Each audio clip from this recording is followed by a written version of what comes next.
So IXL Core is a system in terms of your CRM. So your CRM in the status of how we bring in the client. The client can come in as lead or as an existing client. So today we're going to look at leads function that is in IXL Core. Leads is how we bring in new clients or how we bring in existing clients. So to be able to work on leads, first we can go to settings and set up and see how to set up the different parameters of leads. So we have leads here in setting. One, we can create the sources of leads, how the leads are generated, whether through email, Facebook, Google, internal refers, LinkedIn, website form, or WhatsApp. Any new other sources, we can create that and say maybe another source is walk in, especially if we have physical offices, and submit that as a source of lead. So it becomes a source of lead for how we generate leads in IXL Core. We have status of the lead.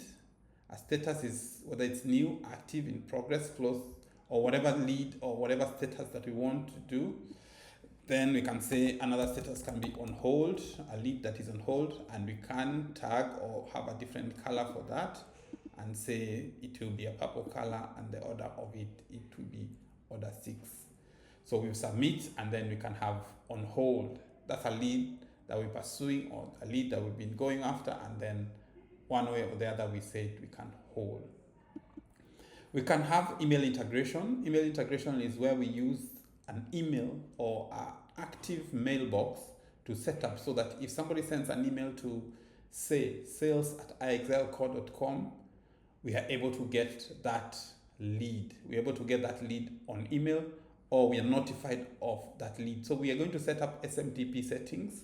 So for those who set up sales or business or new business, whatever SMTP you set, you're able to verify that SMTP so that whenever an email comes through, that email will have that's default status will be that, and the source will be email, and the person responsible for these new emails or new leads will be, say, a person that you choose, and then they will be notified when the lead is imported or if the lead sends email. We can have this to a specific staff who will be leading with all these new email and then test or submit. So we can configure an email that can be used to be creating new leads. Web to lead is we can create a web form or a web form that we put on the website that can allow us to generate leads. So it's a new form, we can create a new form, and then the new form we can have, say, LinkedIn form.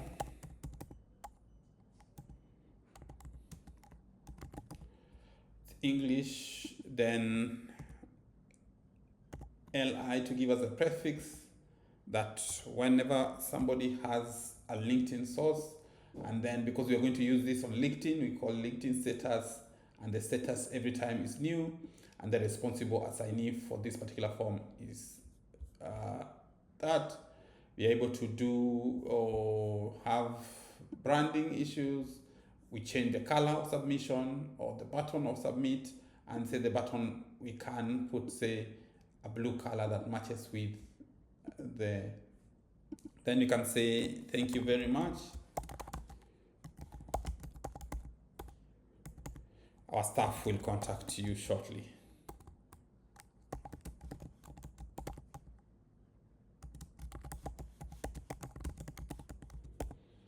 Once we've done that, display thank you message. Then are there notifications? We can notify specific members or responsible person or staff members with a particular role as the employee or whatever role they are, or the responsible person on this particular lead. Once you submit that form, the system will create for us a form builder. This is how we build the form, and it's very simple to build. It's a drag and drop interface where we have the header, and we want to edit. We can say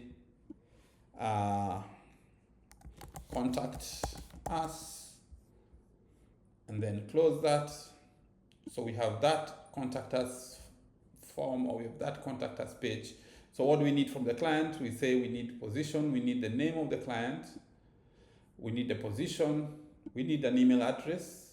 If you want to make this compulsory, we can edit to make it a required field and click on that and say it's a required field.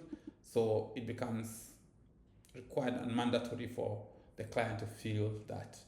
Then we can say we need an additional field, say phone number for the client. And then we can also edit that and we say this is a required field, but also it cannot be required. We can also not. And then having this form, the position, we can drag and drop and say which position in the company, or we can pull and say we have the company name, the position, the email address, and the phone for that particular form, and then we save. So this is a form that we can integrate with our website. I know we use the coding. We use the HTML code to embed in our website, or we use the particular form to open.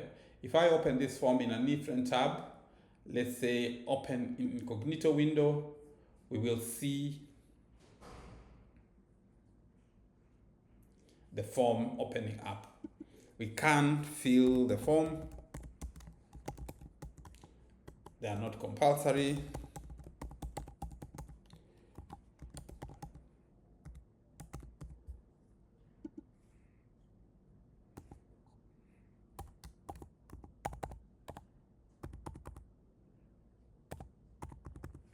And then submit. We've seen how we've created that form, and you get the thank you very much from the client. So that's how we create the form. We can use the code, HTML code, or we can use the link to embed it in whatever social media we want to create the form for the client to fill in. So that's how we generate leads using a form. And then we can have multi-page web to lead. So this will give us either through a web form or contact us form, so that the client can be able to contact us, or the client can be able to leave their contact for us to call them back. So it becomes a multifaceted form, same form. So the first form we looked at is just a form where client fills in the details, but this form now, the client can fill in their details and leave every contact there. So we can have, this can be through email, we can have them active, we can have the responsible staff assigned to that, and then everything, and then the form is subsequently, we can say thank you very much, and then any staff member within these staff members to notify, we can notify any other staff member about this form. Once you're done, we submit that. So web to lead form allows, and we can now add a page. We can now add various of the pages creation. We have all those here. We can put your placeholder for the header of that particular form. Again, same process. We can have the name of the client, which is, and then email address, the phone, and the company name. Do we need an address? Maybe we'll need a country, and then the website for that particular entity. If this is compulsory email address, we'll just come and say we require that and close. So we can have multi-forms or multi-entries that we have there and create and say save. So that will allow for a multi-entry form. These we've already set up. If we need to edit again, we can be able to edit again, and then we have the integration code which we use on our website. Or it can open the link on an incognito window and see that. So we have page 1, the details we require, then page 2, what we require next. So once we fill this, we go to next until we fill the entire form, a multi-page website form that will assist us in development. So that's how we set our setting functions of lead. Once we've set up the lead and going back to follow up on our lead process, so we look at leads.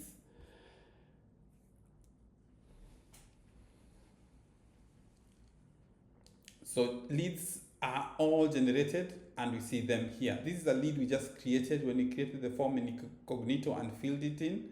You can remember it is LI. We use that to say a LinkedIn lead. The client filled in their details and then the new, and then from that, when it was done 3 minutes ago. So once the client fills in the form, we share the form, or once the client sends an email through whatever email we use, they come and form a LinkedIn or a lead. We can view the lead as lists, or we can view the lead as a Kanban view.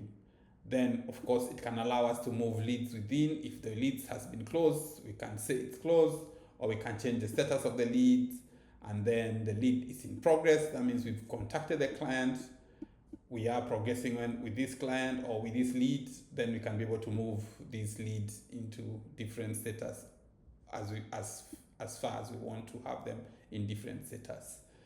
Again, we can, as much of the leads are generated from external sources, from the form or from the email, we can internally also create a new lead. We can create the name of the lead, whether it's a company name that we have designed or we desire a company, say John Doe Limited. We can fill every other details, the amount value or the state. We can have the address,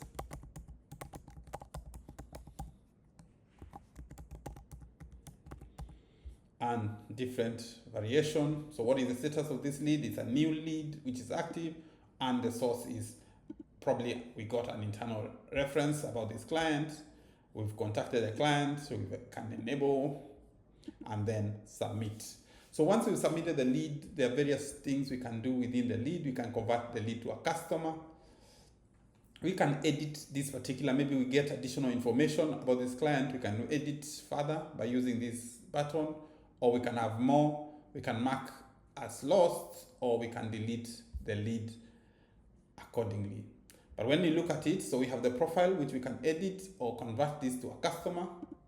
We can make proposals. We learned how to do proposals in a separate video. We can do proposals for this client. And if there are any tasks that we need for this lead, we can be able to do that. Any attachments that we've sent or we've shared with the lead, we can do that. Reminders, ask us to set reminders when we need to contact. Date to be notified about the lead. We want to give the set reminder, and then maybe say the reminder is to call and follow up on the lead. And that's ideally the essence of the CRM in terms of how we want to be informed and to set up reminders so that we are able to follow up on the clients. Any notes, and then we can have activity logs. When we're doing marketing campaigns, the client or the leads will be on this. We'll show all the campaigns that we're doing with the clients. Activity logs talks of what we've done or what activity we've done with this particular lead. So that's how we are able to, in a nutshell, create or use the CRM for purposes of lead and driving our sales and improving and ensuring we do not lose any leads, ensuring any client that has interaction with us, there is somebody doing a follow-up, allocating leads to different staff, and now having ourselves to discuss the various positions and where the leads are. When the leads move in status, we are able to change those, and then we're able to go back to our list view. We can import the listing of the leads, so we can import that, and the system allows you to generate a sample Excel file. We can download the sample file, and then once we download the sample file, fill in the file, and then upload to have all our leads here in the system. So that's as simple as how we generate leads, and now we ensure we follow up on all our leads and do not let any leads lose or get lost through the cracks. Thank you very much.